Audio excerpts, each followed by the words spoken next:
मसीह में मेरे सभी भाई बहनों को जय मसीह की एक बार फिर से स्वागत है आप सबका एक और नए बिब्लिकल वीडियो के साथ। तो आज इस वीडियो में हम बात करने वाले हैं सीक्रेट सिन यानी गुप्त पाप के बारे में। वो हो सकता है किसी भी तरह का पाप हो, और आप में से कई ऐसे मसीही भाई बहन हैं जो विश्वास में भी हैं, मसीह को भी मानते हैं, हमारे वीडियोस को भी देखते हैं, लेकिन फिर भी इस सीक्रेट गुप्त पाप के साथ स्ट्रगल कर रहे हैं। तो इस वीडियो में सबसे पहले हम बात करेंगे सीक्रेट सिन के बारे में, सीक्रेट पाप के बारे में, और उसके बाद देखेंगे इसके प्रभाव यानी इसके अफेक्ट क्या है हमारी लाइफ में, और फिर हम जानेंगे कि हम इससे छुटकारा कैसे पा सकते हैं। So let's get started.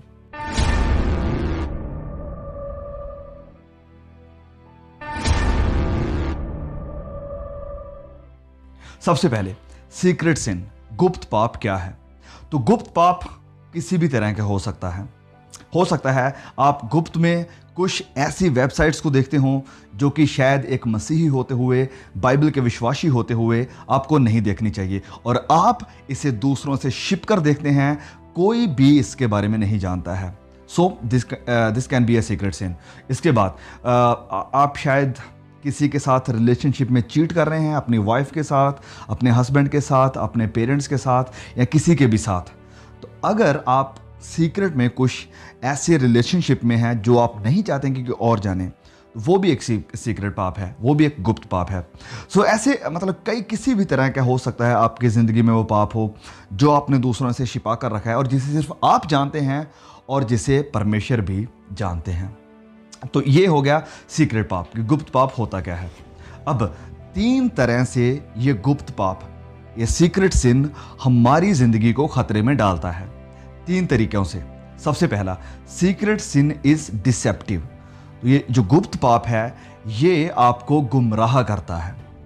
Okay, सो ये पहला पॉइंट है कि ये जो सीक्रेट पाप है, जो गुप्त पाप है, ये आपको गुमराह करता है। एक मसीही इतिहास में बहुत ही फेमस थियोलॉजियन और बिब्लिकल स्कॉलर रहे हैं, उनका नाम है A.W. टोजर। उन्होंने एक बहुत ही बढ़िया बात कही थी। वो कहते हैं कि अगर पाप का नतीजा तुरंत मिलता तो पाप करने वालों की संख्या बहुत ही कम होती। सो उनकी बात बिल्कुल सही थी कि अगर हमारे पाप का नतीजा तुरंत मिलता तो शायद बहुत कम लोग होते जो पाप में गिरते। अब सीक्रेट जो सिन है ये बहुत ही डिसेप्टिव है, बहुत ही गुमराह करने वाला होता है। आपको लगता है कि जो कुछ भी मेरी ज़िंदगी में हो रहा है सब कुछ नॉर्मल है, मैं ये वेबसाइट्स देख रहा हूँ, मैं इस गलत रिलेशनशिप में हूँ, मैं अपने माँ बाप से चोरी, कुछ नशे कर रहा हूँ, ये कर रहा हूँ, वो कर रहा हूँ, किसी तरह के गलत काम कर रहा हूँ, लेकिन कुछ भी तो बुरा नहीं हो रहा है। मेरी लाइफ भी सही है, घर परिवार में भी सब सही है, मेरे फिजिकली मैं पूरी तरह से फिट हूँ, कोई प्रॉब्लम नहीं है।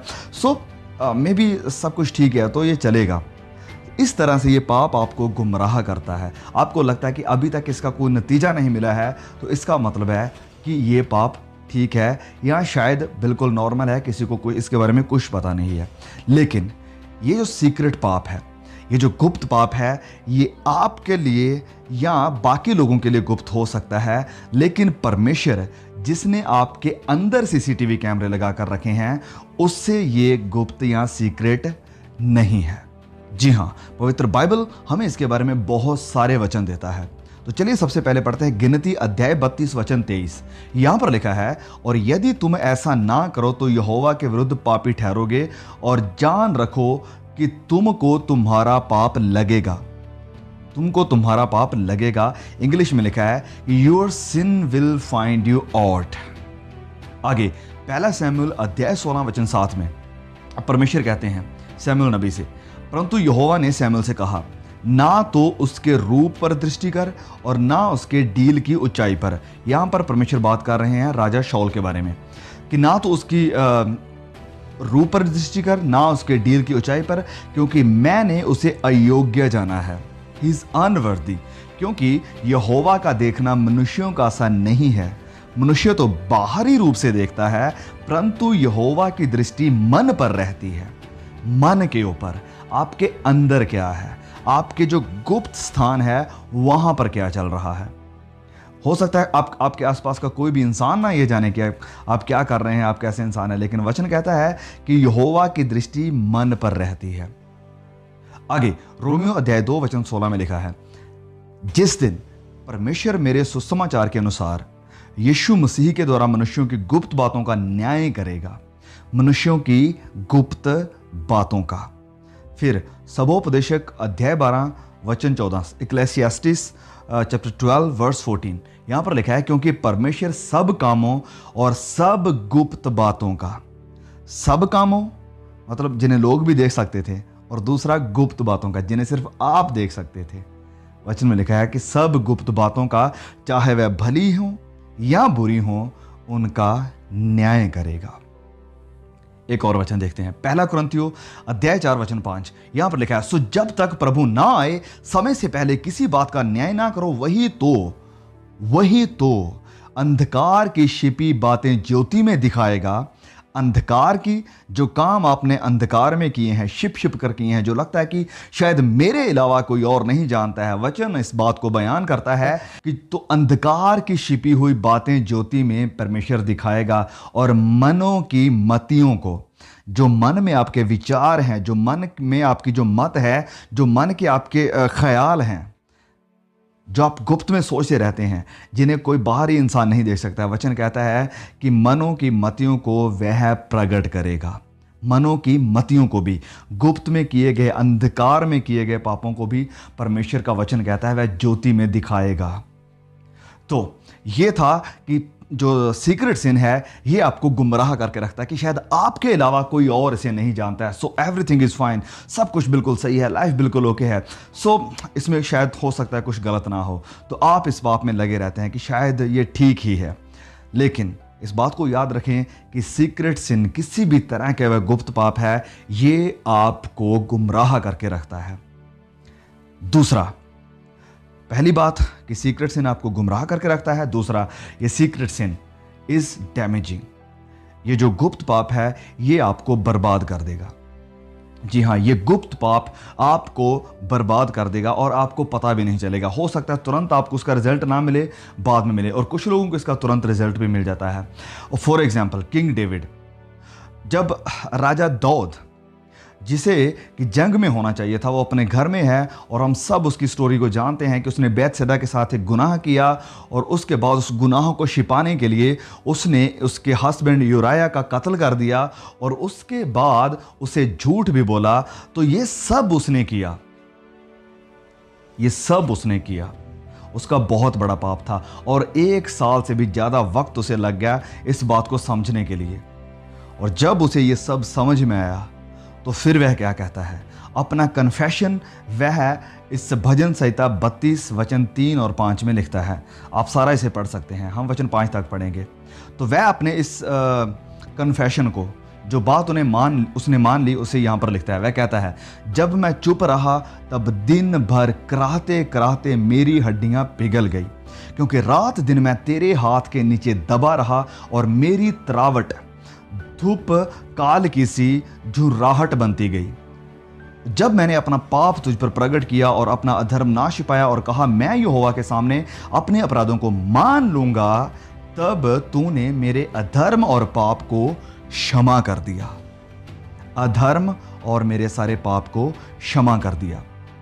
तो वचन में, भजन संहिता में जो हमने बात पढ़ी है, हम ये देख सकते हैं कि ये जो गुप्त पाप है, इसका असर सबसे पहले आपके बॉडी पर होता है, आपके शरीर पर। ये वचन कहता है कि मेरी हड्डियां पिघल गई, मतलब physically he was not feeling well. उसके बाद वह कहता है कराहते कराहते, मतलब कि आपकी जान को भी किसी भी तरह का सुकून नहीं मिलेगा। आप अपने आप को शर्मिंदा महसूस करेंगे। आपकी जान को कभी भी उस वक्त जब आप पाप में हैं और आपने कन्फेस नहीं किया है, आपने पश्चाताप नहीं किया है, आपको सुकून नहीं रहेगा। और दाऊद इस सब का एक्सपीरियंस कर रहा था, और इसीलिए वह इस बात को लिखता है। सबसे पहले इसका अफेक्ट आपके बॉडी पर है, आपके सोल यानी आपकी जान के ऊपर है, और तीसरा इसका अफेक्ट आपकी स्पिरिट, आपकी आत्मा के ऊपर है।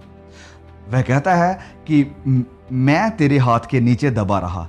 तेरे हाथ के नीचे, वह परमेश्वर से कह रहा है कि दबा रहा, यानी conviction of the Holi spirit. पवित्र आत्मा को जो कन्विक्शन उसे आ रहा था, वह उसके बोझ के नीचे था।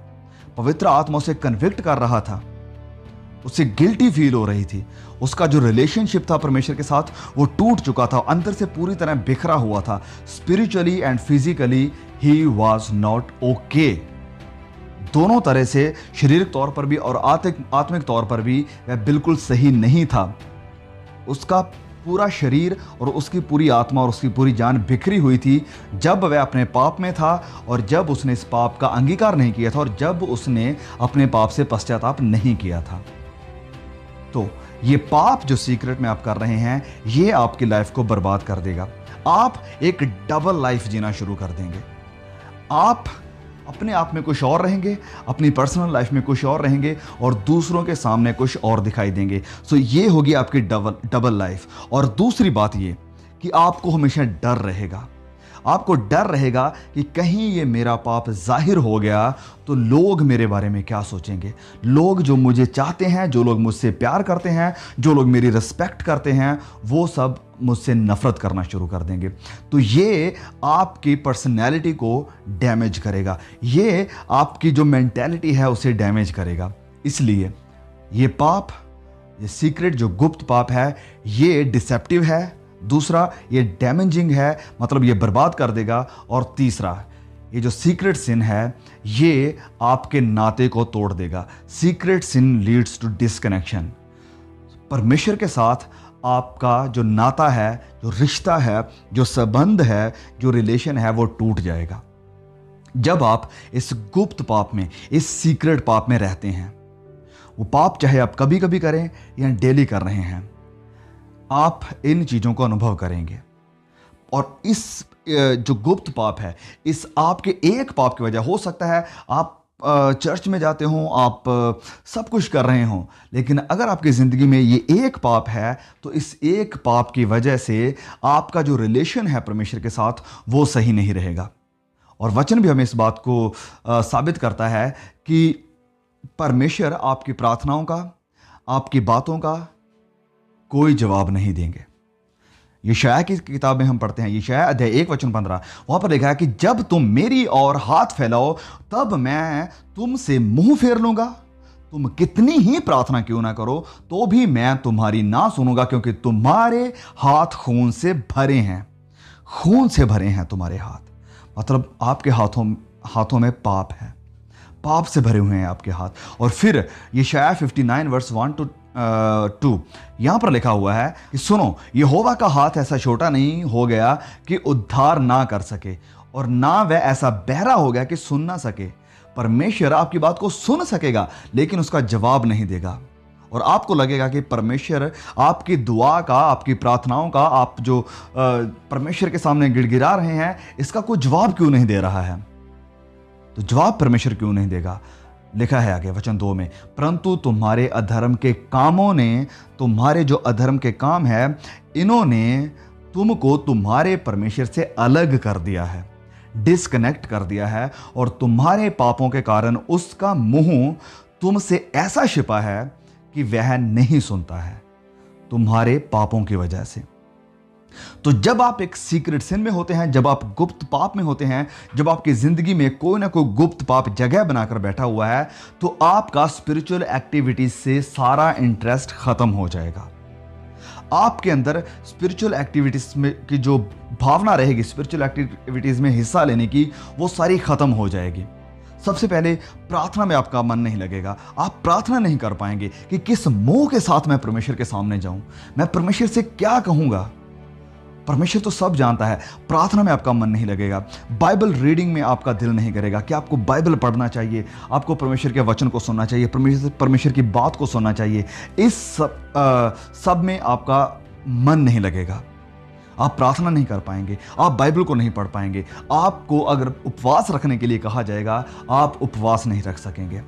आपका वर्शिप में जब आराधना चल रही होगी, आप हाथ को उठाकर, आप अपने हाथों को जोड़कर परमेश्वर के महिमा नहीं कर सकेंगे। आप परमेश्वर की प्रशंसा नहीं कर सकेंगे, परमेश्वर की प्रस्तुति नहीं कर सकेंगे, क्योंकि आपकी ज़िंदगी में आप जानते हैं कि एक गुप्त पाप है जो इस सब से आपको रोक कर रखता है। आपका कोई इंटरेस्ट नहीं रहेगा कि आप लोगों की ज़िंदगी को बचाएं, कि आप लोगों को सुसमाचार सुनाएं। ये इंटरेस्ट गायब हो जाएगा। आप प्रार्थना नहीं कर सकेंगे, आप बाइबल नहीं पढ़ सकेंगे, आप उपवास नहीं कर सकेंगे, आप वर्शिप नहीं कर सकेंगे, आप लोगों को सुसमाचार नहीं सुना सकेंगे, और अंतिम बात, आप दूसरे भाई बहनों के साथ, अगर आपके ग्रुप में बातचीत हो रही है, आप उन लोगों के बीच में बैठकर कोई आत्मिक बातचीत नहीं कर पाएंगे। आप आत्मिक बातों को मतलब बिल्कुल आपको शर्मिंदगी महसूस होगी कि मैं क्या बात करूं इनके साथ। सो you will have no interest in spiritual activities if you are bound with a secret sin। अगर आप गुप्त पाप में जकड़े हुए हैं, पकड़े हुए हैं, तो सारी आत्मिक जो एक्टिविटीज होती हैं उनमें आपका मन नहीं लगेगा। क्यों नहीं लगेगा? क्योंकि आपको लगेगा कि आप हिपोक्रिट हैं, आप एक पखंडी हैं। आपको अपने अंदर से पता चलेगा कि आप कुछ और हैं जो ये लोग समझ रहे हैं वो नहीं हैं। इसी वजह से you feel like you have no connection with God. आपको ऐसा लगेगा कि परमेश्वर के साथ से आपका सारा रिश्ता टूट चुका है, आपका परमेश्वर के साथ कोई भी नाता नहीं रहा है। तो 3 बातें जो मैंने बताई हैं। सबसे पहली बात, ये जो पाप है सीक्रेट में किया गया, ये आपको गुमराह करके रखता है कि अभी इसका कोई नतीजा नहीं निकला है, सो इट इज़ ओके, कोई आपको नहीं देख रहा है, करते रहो। ये आपको गुमराह कर रहा है। दूसरा, ये आपको बर्बाद करता है। Secret sin is damaging. और तीसरी बात, ये आपका कनेक्शन परमेश्वर के साथ से तोड़ देता है। नाउ अब ये सारी बातों को जानने के बाद how to be free from the secret sin, इस गुप्त पाप से बाहर कैसे निकलें, आजाद कैसे हों हम, तो 5 तरीके मैं आपको यहां पर आप बताने वाला हूं। सो प्लीज बहुत ही ध्यान से देखिए इस वीडियो को। 5 तरीके हैं जिनसे आप इस पाप से छुटकारा पा सकते हैं। ये जो सीक्रेट सिन है, सबसे पहला ध्यान से सुनिए। सबसे पहला, आप इस पाप को मान लें।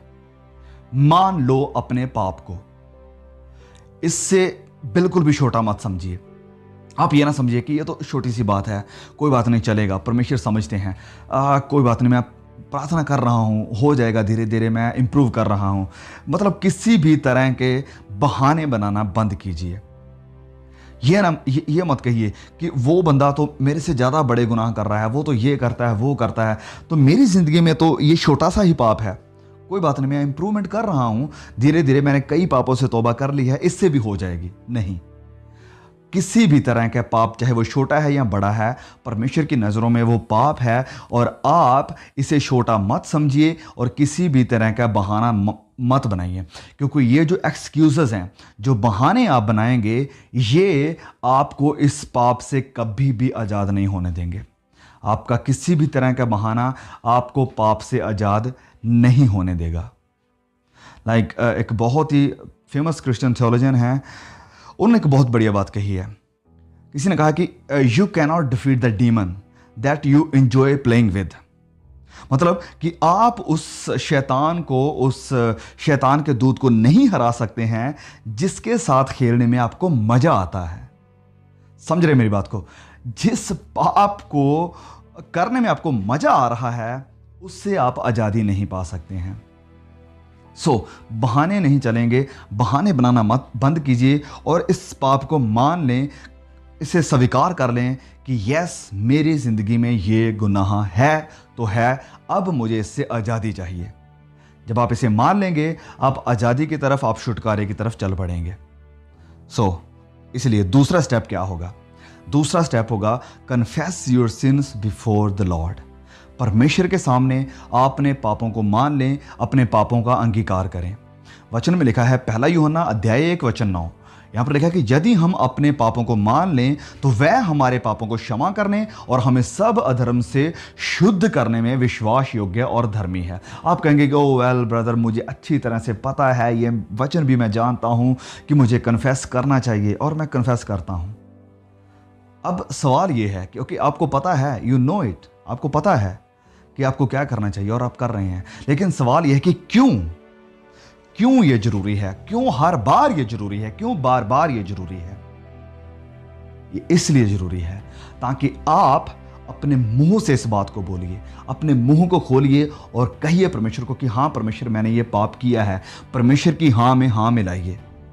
और जब आप अपने मुंह से अंगीकार करेंगे, अपने मुंह से उस पाप को कन्फेस करेंगे, उस पाप को अपने मुंह से अपने शब्दों के द्वारा निकालेंगे, तो आप अपने आप को सुनाएंगे कि आपने क्या किया है। और बार बार जब आप एक ही चीज़ अपने आप को सुनाएंगे तो एक दिन आपके अंदर से ही ये आवाज़ आएगी कि कब तक, कब तक, कब तक। इसलिए कन्फेस करना, अपने मुंह से उस पाप को बोलना बहुत ही जरूरी है। इसकी मैं एक छोटी सी उदाहरण देता हूं। जो पुराने नियम में जब हम पढ़ते हैं, एनिमल्स थे जो जानवरों का बलिदान चढ़ाया जाता था। जब भी कोई पुराने नियम में कोई गुनाह करता था तो उन्हें अगर दोबारा से टेंपल में आना होता था, उन्हें अगर दोबारा से अपना रिलेशन परमेश्वर के साथ सही करना होता था, तो उन्हें किसी भी तरह का छोटा मोटा, चाहे वो बल्द हो, चाहे वो भेड़ हो, बकरी हो, कुछ भी हो, उन्हें वो जानवर लेकर आना पड़ता था। और जब उनके सामने उस जानवर की बलि चढ़ाई जाती थी तो उन्हें उस जानवर को देखकर तरस आता था कि नहीं, मैं आगे से पाप नहीं करूँगा, किसी मासूम की हत्या मेरे वजह से, मेरे गुनाहों की वजह से अब नहीं होगी। मतलब उनकी आंखों के सामने ये होता था, उन्हें पता चलता था कि हमें आगे से ये नहीं करना है। तो जब आप अपने मुंह से बोलेंगे, आपके कान आपको सुनेंगे कि नहीं, आपको अब ये पाप और नहीं करना है। तो ये था दूसरा कि अपने पाप को अंगीकार करें, इसे मान लें। तीसरा, be in A fellowship with A Christian friend, मसीही दोस्तों के साथ संगति करें। ये बात बहुत ही ज़रूरी है, जिससे कई हमारे मसीही भाई बहन भूल जाते हैं और कुछ लोग शायद सोचते हैं कि ऐसा ज़रूरी नहीं है। वह खुद से इस सीक्रेट पाप के साथ लड़ने की कोशिश कर रहे हैं, इसी वजह से वो बाहर नहीं निकल पाते हैं। आपको मसीही दोस्तों के साथ, या कोई आपका मसीही दोस्त है, उसके साथ रिलेशन में रहना, उसके साथ टच में रहना बहुत ही ज़रूरी है। इसके लिए मैं आपको एक प्रूफ देता हूँ बाइबल से। नीति वचन अध्याय 18 वचन 1 में लिखा है, जो औरों से अलग हो जाता है, सुनिए मेरी बात को, वचन कह रहा है कि जो औरों से अलग हो जाता है वह अपनी ही इच्छा पूरी करने के लिए ऐसा करता है। मतलब वह अपनी इच्छा पर चलना शुरू कर देगा। उदाहरण आपको देता हूं, बाइबल से 2 उदाहरण दूंगा। सबसे पहले वही उदाहरण जो हमने पहले देखी है, डेविड की। डेविड उस वक्त जब वह अकेला घर में था, उसके राज्य में और उसके शासन में एक युद्ध लगा हुआ था। उसकी सारी सेना एक बहुत बड़े युद्ध में गई हुई थी। और ये राजा दाऊद, जो कि एक बहुत ही बलवान राजा था, वह अपने घर में बैठा हुआ है और घर को छोड़कर ऊपर अकेला रूफ में घूम रहा है। और जब वह अकेला रूफ में घूम रहा है तो पाप ने उसे पकड़ा। पाप के ऊपर उसकी नजरें गईं और वह पाप में फंस गया। दूसरी उदाहरण, आदम और हवा। आदम और हवा जब दोनों इकट्ठे थे तब शैतान ने उनके ऊपर हमला नहीं किया, लेकिन जैसे ही आदम हवा से अलग हुआ और हवा अकेली थी तो शैतान ने आकर हवा को पकड़ा, उससे बातचीत की, उसे गुमराह किया और उसे पाप करने में मजबूर कर दिया। इसीलिए Satan plays with you when you are alone. जब आप अकेले होते हैं तो शैतान आपके साथ खिलवाड़ करता है। आपका ऑटोमेटिकली दिल करेगा, आपके अंदर ऑटोमेटिकली वो भावनाएं आएंगी कि यस, मैं ये गुनाह करता हूं, मैं ये पाप करूंगा, मैं ये करता हूं, वो करता हूं। इसी वजह से you better be with your family. अपने परिवार के साथ रहें, अपने घर वालों के साथ रहें। अगर आप इस सीक्रेट पाप से छुटकारा चाहते हैं, अकेले रहना बंद कीजिए। अगर आप, स्पेशली मैं आपको बोल रहा हूं, अगर आप सीक्रेट पाप से जूझ रहे हैं, इससे बाहर निकलना चाहते हैं, तो प्लीज अकेले संगति बंद कर दीजिए। मसीह भाई बहनों के साथ रहिए, उनके साथ फेलोशिप में रहिए, उनके साथ टच में रहिए और अपने घर वालों के साथ रहिए। तो ये था तीसरा। अब चौथा point, believe in God that he can set you free from secret sin. परमेश्वर के ऊपर विश्वास करें कि वह आपको इस गुप्त पाप से बाहर निकाल सकते हैं। विश्वास करिए परमेश्वर के ऊपर, पूरी तरह से संपूर्ण भरोसा कर लीजिए कि प्रभु, मुझे विश्वास है कि आप मुझे इस पाप से निकाल सकते हैं, आप मेरी मदद करेंगे। रोइए, परमेश्वर के सामने प्रार्थना कीजिए और परमेश्वर के ऊपर संपूर्ण विश्वास कीजिए। इफिसियों अध्याय 3 वचन उसके 20 में लिखा है कि अब जो ऐसा सामर्थ्य है कि हमारी विनती और समझ से कहीं अधिक काम कर सकता है, उस सामर्थ्य के अनुसार जो हम में कार्य करता है। हमारी समझ से कहीं अधिक वह कार्य कर सकता है, वह इतना सामर्थ्य है। तो आप उसके ऊपर विश्वास कीजिए, वो आपको आपके गुप्त पाप से बाहर निकालने की सामर्थ्य रखते हैं। परमेश्वर पर संपूर्ण भरोसा कीजिए। अब एक आखिरी बात, ये चौथा पॉइंट था, अब ये 5वां। ये बहुत ही ज़रूरी है। अक्सर जो भी मेरे भाई बहन मुझे मैसेज करते हैं, मुझे कॉल करके पूछते हैं कि भाई मैं इस पाप से कैसे बाहर निकलूं, मैं इन गलत ख्यालों से जूझ रहा हूं, मैं पोर्नोग्राफी के साथ जूझ रहा हूं, ये वो सब कुछ, मैं इससे कैसे बाहर निकलूं। तो मैं अक्सर उन्हें कहता हूं कि भाई एक काम कीजिए, परमेश्वर के लिए अपना वक्त अलग कर दीजिए।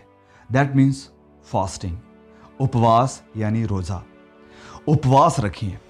अगर आप किसी पाप से बाहर निकलना चाहते हैं, चाहे वो सीक्रेट पाप है, चाहे वो किसी भी तरह का और पाप है, अगर आप किसी भी पाप से छुटकारा चाहते हैं और आप चाहते हैं कि आप उसके ऊपर फतह पाएं, आप उसके ऊपर विजय पाएं, तो आपके लिए बहुत बहुत बहुत ही जरूरी है कि आप उपवास करें। परमेश्वर के लिए दिनों को अलग कर दें। चाहे आप एक दिन का उपवास कीजिए, एक हफ्ते का उपवास कीजिए, एक महीने का उपवास कीजिए, 14 दिन का, 21 दिन का, कितना भी उपवास करना चाहते हैं वो परमेश्वर आपको गाइड करेंगे। आपकी जितनी क्षमता है उसके हिसाब से कीजिए, लेकिन आप उपवास जरूर कीजिए अगर आप सीक्रेट सिन से या किसी और सिन से छुटकारा चाहते हैं। उपवास कीजिए। उपवास के दौरान प्रार्थना कीजिए, बाइबल पढ़िए, क्रिश्चियन कंटेंट देखिए, अपने आप को हर तरह के संसारिक अभिलाषाओं से अलग कर दीजिए। मसीह भाई बहनों के साथ संगति कीजिए। आपके जो मसीह में भाई बहन हैं उन्हें कॉल कीजिए, उनके साथ बातचीत कीजिए, उन्हें कहिए कि मुझे मसीह के बारे में, पवित्र बाइबल के बारे में, आत्मिक बातों के बारे में बताएं कि मैं कैसे मसीह में ग्रो कर सकता हूँ। तो उपवास करना बहुत ही ज़रूरी है। उपवास ही एक तरीका है जो, आखिरी बात मैं कह रहा हूँ, आपको इस पाप से निकलने में मदद करेगा। सो उम्मीद है मुझे कि आपको ये वीडियो बहुत ही इन्फॉर्मेटिव, बहुत ही मोटिवेशनल और इनकरेजिंग लगा होगा। अगर आप भी इस पाप के साथ जूझ रहे हैं तो ऐसे और भी कई आपके भाई बहन होंगे, आप नहीं जानते हैं, क्योंकि वह बाहर से कुछ और दिखाई देते होंगे लेकिन अंदर से कुछ और होंगे। सो प्लीज़ उन भाई बहनों के साथ इस वीडियो को शेयर जरूर कीजिए और बहुत जल्द मिलते हैं फिर से एक और नए वीडियो के साथ। तब तक के लिए सभी को मसीह यीशु में जय मसीह की।